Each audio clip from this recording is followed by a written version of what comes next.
გაუმარჯოს ყველას, მე მინდა ახლა ვისაუბრო უკვე მოახლოვდა ევროტურნირების საკვალიფიკაციო ეტაპები მორიგი, ისევ იმედებით ვხვდებით, ისევ გვინდა რომ ძალიან რომ რომელიმე ერთი გუნდი მაინც ჩვენი გავიდეს ლიგის ეტაპზე, რომელიმე ევროტურნირზე ან ჩემპიონთა ლიგაზე, ну ნაკლებად სავარაუდოა, მაგრამ ძირითადად ახლა ჩვენ კონფერენც ლიგაზე გასვლაც ასე ვთქვათ სანატრელი გაგვიხდა საოცნებო.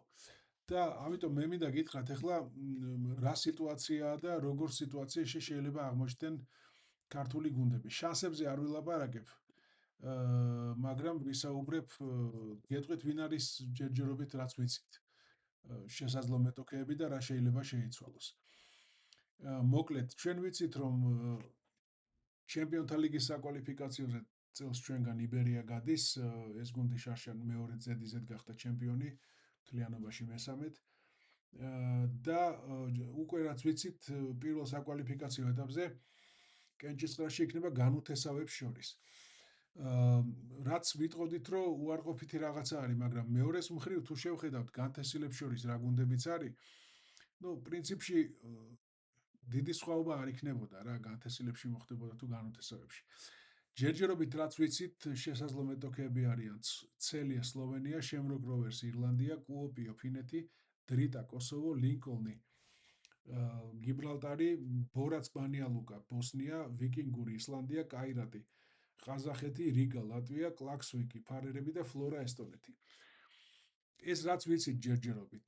კიდევ არის დაუდასტურებელი ჯერჯერობით ლარნე ჩრდილოეთ ირლანდიური, მოლდოვური პეტროკუბი, ნიუ სეინტსი უელსის და ინტერკლუბ დესკალდესი ანდორის სად მოხდებიან ჯერ არ ვიცი. განთესილებში და განუთესავებში, თუ განუთესავებში. და ეს დამოკიდებულია იმაზე, თუ ვინ გახდება ჩემპიონი უნგრეთში, რუმინეთში, სომხეთსა და მაკედონიაში. ანუ ეს დამოკიდებულია თვითონ გუნდების კოეფიციენტზე, ანუ რომელ პირადად რა გუნდებს რა კოეფიციენტი აქვს და არა ზოგადად ჩემპიონატს. ამიტომ არის რომ სიტყვაზე თუ უნგრეთში ფერენცვაროში გახდა ჩემპიონი, ფერენცვაროშს მაღალი კოეფიციენტი აქვს და ამიტომ განთესილებში მოხდება და თუ გახდა ჩემპიონი სხვა გუნდი, რომელსაც უფრო დაბალი კოეფიციენტი აქვს, მაშინ უნგრეთის ჩემპიონი მოხდება განუთესავებში. ეს სიტუაციაა, ეს სისტემაა. გარდა ამისა, აქ არის ერთი საინტერესო რაღაცა. ეხლა მე სულ ეს გუნდები დავითვალე. რამდენი არის პირველ საკვალიფიკაციო ეტაპზე და გამოვიდა 29 გუნდი და ეს მართალი გითხრათ არ ვიცი, ეს 29 გუნდი როგორ უნდა დაწყვილდეს. ვერ წყვილდება, ხო, ეხლა კენტი რიცხვია. მაგრამ, ну, არ ვიცი, ნახავთ რა. შეიძლება რომელიმე გუნდი დაემატოს კიდე რომელიმე ქვეყნიდან თუ რაღაცა. ყოველ შემთხვევაში ესეთი რაღაცაც ხდება ხოლმე. აი რომ გადავიდეთ მაგალითად ეხლა ჩვენ კონფერენც ლიგაზე, იქ ცოტა სხვა სიტუაცია გვაქვს და ოდნა უკეთესი. მაგალითად, გორის დილა უკვე ვიცით რომ განთესილებში იქნება. და მისი შესაძლო მეტოქეები არიან სტიარნანი, ისლანდია, ევროპა, გიბრალტარი, ინტერტურკუ, ფინეთი, იელიმაი, ყაზახეთი, ჰეგელმანი, ლიეტუვა, პენიბონტი, უელსი. ეს არის ჩემო ბატონო რუნავიკი, ფარერები, გლენტორანი, ჩრდილოეთ ირლანდია, ნომეკალიუ, ესტონეთი და კერნარფონთაუნი, უელსი.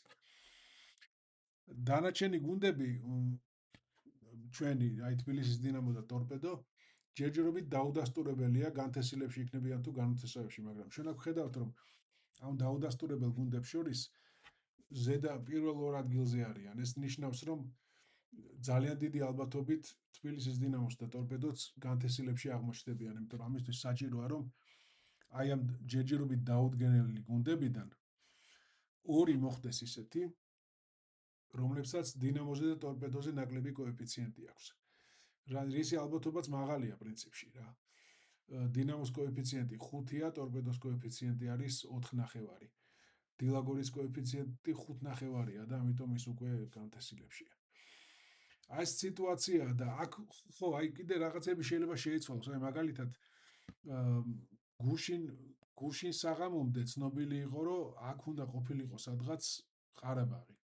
იმიტომ რომ წელს ჩემპიონი ვერ გახდა, მეორე ადგილზე გავიდა და კონფერენც ლიგიდან უნდა დაეწყო. მაგრამ ვარიანტი იყო, რომ თუ თას აზერბაიჯანის აიღებდა ჩემპიონი საბაჰი, მაშინ ყარაბაღი იწყებდა პირდაპირ ევროპა ლიგიდან. და არა კონფერენს ლიგიდან და საბაჰი გუშინ გახდა თასის მფლობელი და შესაბამისად ამ სიიდან ამოიღეს ყარაბაღი და გადაიტანეს ევროპა ლიგაში, ხო? ესეთი რაღაცები შეიძლება.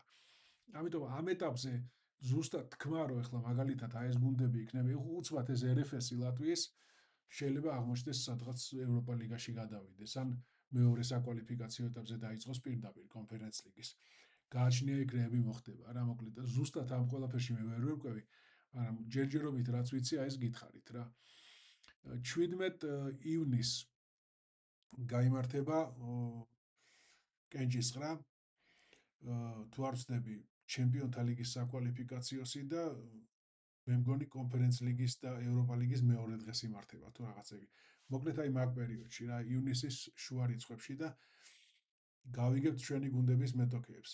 ძალიან გვინდა რომ წელს ჩემპიონთა ლიგის ძირითად ბადაში მოხვედრაზე ვერც ვიოცნებებთ ალბათ, ჯერჯერობით, რასაც ვუყურებთ ჩვენ გუნდებს, ამაზე ოცნებაც კი შეუძლებელია და იქნებ რამენაირად ჩვენმა რომელიმე გუნდმა ერთმა მაინც გააღწიოს კონფერენს ლიგის საბოლოო ფაზაზე და რაღაცნაირად შემოდგომაზე აი ეს გქონდეს რა საინტერესო მატჩები.